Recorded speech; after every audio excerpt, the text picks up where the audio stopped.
So, you've just watched a clip from the show Friends in which Chandler is first talking to his friends about an interview that he has and then going on the interview itself.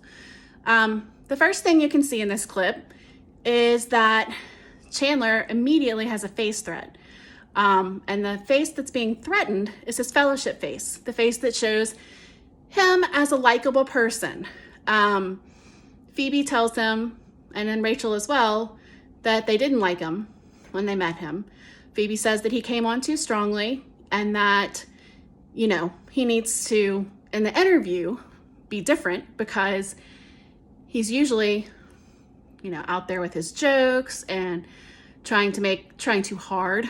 And obviously this is something that Chandler thinks, probably by telling these jokes, that he is so likable. And so immediately his fellowship face is threatened.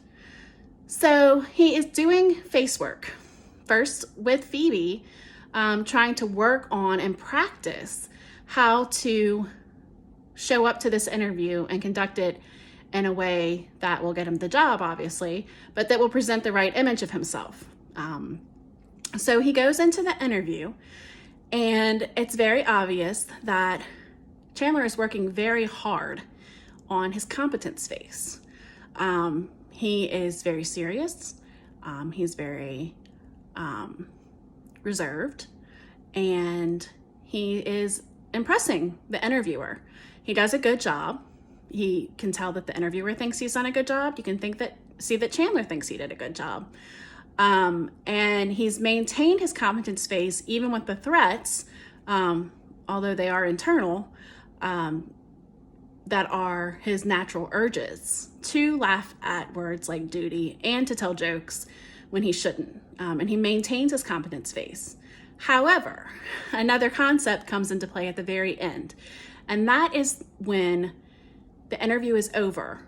And in Chandler's mind, it appears that the relational identity that he is having with this man has changed.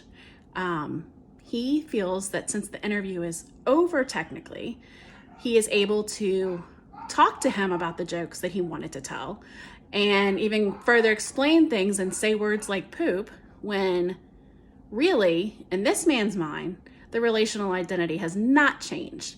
And he is still in the process of interviewing and meeting this man. So Chandler has another miscue, even though he's done so much hard work to maintain his competence face, because he misread what his relational identity with this man was in the interview. He ended up showing his true colors in the very end.